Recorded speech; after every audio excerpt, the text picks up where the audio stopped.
Bonne nouvelle pour les gens de l'île d'Orléans car ils pourront à nouveau se régaler des charcuteries et des plats cuisinés de Jean Spence. Bien connu sur l'île d'Orléans comme l'ancien propriétaire de l'épicerie Spence à Saint-Laurent, l'homme de 75 ans a décidé de sortir de sa retraite pour revenir en cuisine.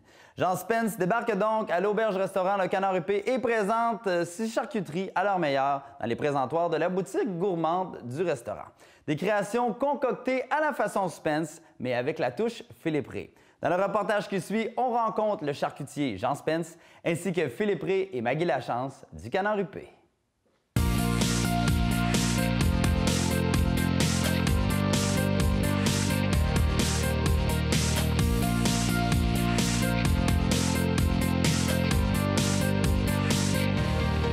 Bonjour à vous deux, ça va bien? Oui, bonjour. Très bien. Il y a eu beaucoup de développement depuis qu'on s'est vu la dernière fois et vous êtes rendu avec M. Jean Spence avec vous. Qu'est-ce qui s'est passé? En décembre dernier, ma conjointe Maggie a communiqué avec lui pour lui demander s'il est intéressé à nous rencontrer parce qu'on avait des projets pour lui. On avait déjà parlé il y a longtemps d'avoir des plats cuisinés. Je me préparais à faire ça tout seul. Et là, Maggie a eu le flash à force de se faire dire qu'on expliquait qu'on allait avoir des plats cuisinés, puis qu'on allait faire des choses. Tout le monde lui répétait, comme M. Spence dans le temps. À force de se le faire dire, Maggie a communiqué avec M. Spence, on s'est rencontrés. Donc, depuis le 1er février dernier, M. Spence et toutes ses charcuteries sont de retour sur l'île à la boutique gourmande du Canard Huppé. Monsieur Spence, c'est vous ça? Donc, vous êtes de retour en cuisine avec vos charcuteries. Ça vous fait quoi?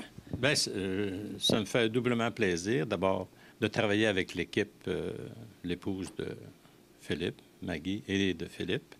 Parce que c'est un peu pour moi aussi, je dirais que c'est un honneur de travailler avec un vrai chef, là, tu sais, là. Moi, là, j'ai cuisiné dans ma vie comme ça, là, parce que des fois, je remplaçais ma cuisinière. Mais mes sauces, là, c'était toutes des sauces à base de poudre, puis... Mais avec Philippe, ben, lui, il ramasse tous ses fonds de cuisson. Puis là, réellement, là, on a un petit peu remonté la qualité puis le goût du pâté chinois, des nouilles, puis de ces produits-là. Mais où je m'ennuyais le plus, c'était à défaire de charcuterie. Parce que moi, de ma formation, j'ai débuté à l'âge de 18 ans. J'étais allé à l'Institut national des coupes de viande. Puis, tu sais, t'as ça... C'est votre passion. Oui, puis tu sais, les charcuteries, il n'y a pas de miracle. Hein? Si tu veux faire des bonnes charcuteries, ça te prend toujours ta matière de base qui est la viande. Il faut que ça soit toujours... Puis une charcuterie artisanale, là, tu sais, t'as pas... La vie de ta viande, là, t'as pas 15 jours. C'est un peu comme, là, dans le temps, avec les cultivateurs qui abattaient le cochon. Bien, à ce moment-là, il en profitait pour faire le sang, il ramassait les crépines, il faisait de la saucisse en coiffe, il gardait les boyaux pour faire des saucisses, puis c'était un petit peu comme ça. Mais la charcuterie artisanale, c'est encore un peu la même chose. Il faut que, à la date que ta viande, ton porc est abattu, il faut que tu le fasses dans l'intérieur d'une période de 5 jours pour arriver à ramasser le plus possible de goût, parce que tu ne peux plus mettre d'agent de conservation dans les charcuteries, puis... Et ça, de ma formation, c'est une chose que j'ai toujours respectée. C'est ce que vous faites ici? Bien, c'est ce qu'on fait ici. On va faire des charcuteries. Puis ce qu'on veut faire aussi dans les charcuteries, c'est qu'on veut travailler avec les producteurs de l'île, au niveau du cassis, au niveau de l'érable, du sirop d'érable. On fait de la saucisse de pomme, porc et pomme, saucisse à l'érable, porc et érable. On va faire des mousses de foie. On travaille beaucoup avec la ferme Orléans. La ferme Orléans, on a une belle matière première. On est à 2 pas. Puis la journée de l'abattage, le lendemain, on a notre poulet pour faire nos pains de poulet. On fait réellement, là... Tu sais, c'est une coche un peu en haut. Tu sais, c'est pas des simili, puis c'est pas des... Tu sais, un pain de poulet, c'est du poulet. Puis quand on fait nos foies, nos pâtés de foie, nos mousses de foie, on travaille avec du poulet de grain, du foie de poulet de grain. Fait que t'as pas le goût âcre du porc, tu sais, parce que, tu sais, aujourd'hui, tu t'en vas dans des comptoirs, dans les grandes surfaces, puis t'en as une couple qui en font, une couple de compagnies qui font des mousses, des pâtés de foie. Puis pour changer un petit peu le goût du porc, bien, ce qu'ils font, ils vont mettre de l'ail, des fines herbes, au poivre. Tu sais, ils vont faire différentes sortes, mais tu retrouves tout le temps le goût, au fond, le petit goût âcre du porc. Puis dans le jambon, bien, avec les années, j'ai développé une façon d'arriver à une cuisson qui est réellement à point. Tu sais, ça fait que ça, c'est pas gênant. Puis ici, bien, on a les installations physiques qui nous donnent encore un meilleur produit fini. Parce que tout est dans la finition puis dans la cuisson dans un jambon. Tu sais, on fait faire en usine la première étape, puis nous autres, bien, on le finit pour qu'il soit prêt à consommer. Puis c'est réellement, là, puis dans le jambon, si tu veux avoir un bon produit, bien, ça te prend la fesse au complet, avec l'os, le gras, la couenne. Puis en charcuterie, c'est ça. Le goût, là, il est dans le sel, il est dans le gras, mais le fait qu'on contrôle ces parties-là, on peut à ce moment-là l'ajuster. Tu sais, on peut ajuster nos teneurs en sel, puis tu sais, c'est un peu tout ça là, qui devient intéressant. Puis, tu sais, quand j'ai vendu mon épicerie, ben coudonc, tu sais, c'était en 2010. Puis je m'ennuyais un petit peu de... Tu sais, j'avais signé une clause de non-compétition pour 5 ans, mais je m'attendais pas, éventuellement, de revenir. Puis, coudonc, la nature a fait de moi qu'elle me garde en forme. Puis, mais c'est certain qu'il faut que... Tu sais, il y a un équilibre, là. Tu sais, je peux pas donner autant de temps que je donnais à l'épicerie. Mais si je peux, avec Philippe, puis Maggie, tu sais, transférer mes connaissances, c'est une chose que j'apprécierais. Tu sais, là, Chose certaine, vous n'avez pas perdu de votre passion. Et je pense que le but derrière l'arrivée de M. Spence, c'est de redonner Jean Spence à l'île d'Orléans. Une des idées, quand Maggie a eu le flash, moi, dans ma tête, ce que, sincèrement, là, c'est rare que je dis sincèrement, ça a fait, oui, on va redonner aux gens de l'île Jean Spence. Puis on va le faire perdurer parce que Jean me montre ses méthodes de travail que moi, j'ai jamais fait. J'ai jamais fait vraiment de charcuterie, pas à la manière Spence. Donc, il est en train de me passer son savoir. Puis, je commence à en léguer un peu à ma plus jeune, Chani. Donc, on pourrait continuer les produits Spence encore pendant au moins 2 générations. Et c'est ce qui m'a beaucoup allumé quand Maggie a eu flash. Parlant des générations, vu que vous êtes de 2 générations différentes en cuisine, est-ce qu'il y a un petit choc qui se fait? Oui, mais agréable. C'est que, sans même qu'on le sache, un l'autre, on avait énormément de respect envers l'un l'autre. Donc, il n'est pas plus important que moi, je ne suis pas plus important que lui. Il n'y a plus de chef dans la cuisine. On travaille à offrir un produit de qualité aux gens.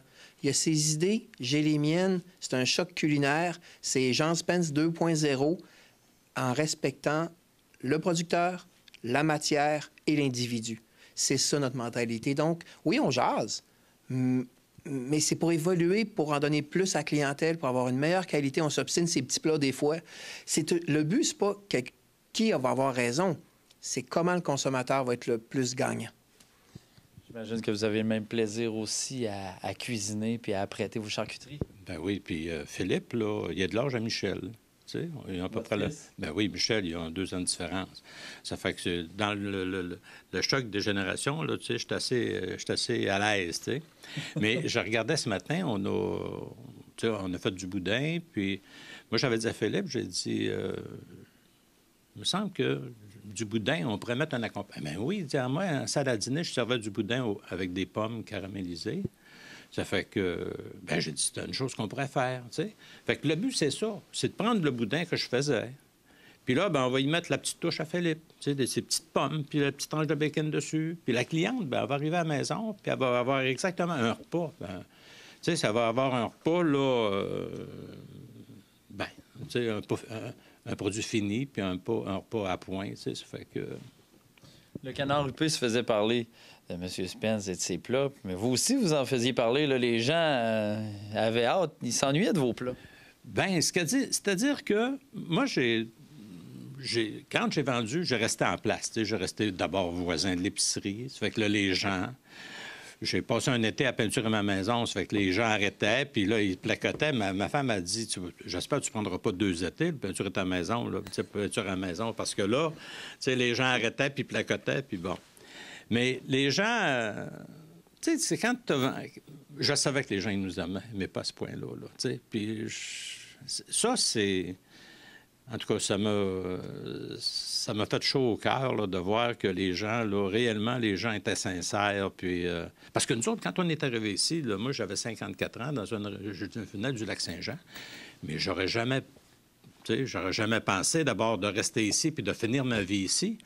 Mais c'est réellement, là, on a été tellement bien acceptés que finalement, ben, on n'a plus le goût de repartir. Puis là, ben, les gens me disaient, ben là, coudonc, tu avais une clause de non-compétition, là, elle se termine-tu? Ben oui, elle va se terminer en 2015. Ça fait que c'est là que, quand Maggie m'a appelé, moi, j'ai dit, écoute, là, ton chum, là, il est chef, il doit être capable de faire ça, des pâtés chinois puis des nouilles au porc. Moi, je n'ai rien inventé, là. Tu sais, c'est pas... Mais elle dit... ben non, elle dit, Philippe, elle dit, c'est un chef, là. Elle dit, du pâté chinois, là... Ben là, j'ai dit, là, à ce moment-là, j'ai eu l'occasion de faire un beau mariage. Tu sais. Puis on a un beau partenariat. Puis moi, ben, je fais mes aliments de base, puis je fais mes charcuteries. Puis Philippe, ben, il apporte la finition à ces plats-là. Puis, tu sais, moi, du macaroni, là, ben, Philippe, il me dit, on peut-tu, des fois... Ben là, j'ai dit, il a mis de l'orégano. Ben, moi, je suis pas habitué à ça, là. Mais les autres, ils ont le goût développé. Fait que ça, tu sais, ça augmente un petit peu la valeur puis la finition du produit. Ça fait que c'est ça qui est... Mais j'espère que... En tout cas, j'espère d'être capable de le faire encore quelques années. Puis c'est réellement agréable, là. Tu sais, c'est... Je pense que vous le faites bien parce que la réponse est bonne jusqu'à présent. Très, très, très bonne. Mais ce qui est le plus beau, c'est quand M. Spence est dans la boutique, puis il y a une dame qui rentre. La réaction, je peux pas l'imiter, là, mais les gens sont ébahis, la mâchoire à terre. Monsieur Spence, les yeux écarquillés, c'est de toute beauté. Les gens s'ennuyaient vraiment de Jean Spence. Vraiment.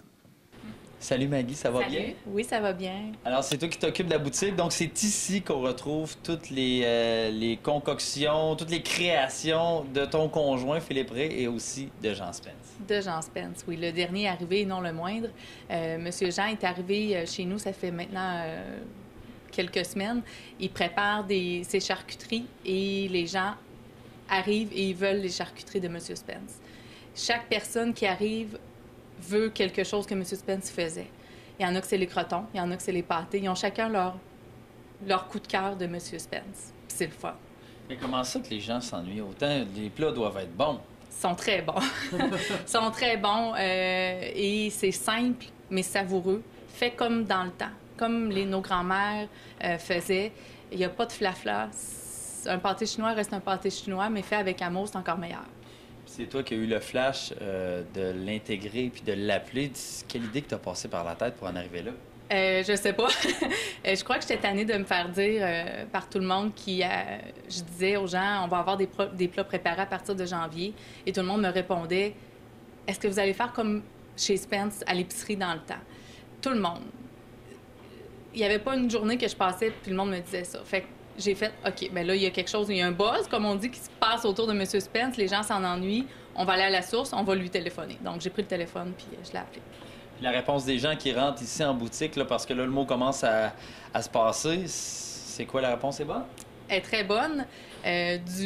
On saute dans les bras à M. Spence, on lui fait un gros colleux, on dit on avait hâte que vous reveniez et les gens repartent avec les produits de M. Spence et les produits de Philippe également. C'est vraiment un beau mélange, les deux. La semaine, c'est les produits de Spence. La fin de semaine, ça devient les produits de Philippe, plus évolués un petit peu. Donc, puis les gens qui voudraient se procurer tous ces beaux produits-là, on vient ici à la boutique du Canard Huppé? À la boutique du Canard Huppé, on est ouvert 7 jours sur 7, de 9 h le matin à 7 h. Ça, c'est les heures de la boutique, mais quand la restauration est ouverte, s'il y a de la lumière, on est là. On habite ici, donc vous sonnez, puis on va être là. Merci beaucoup. Merci.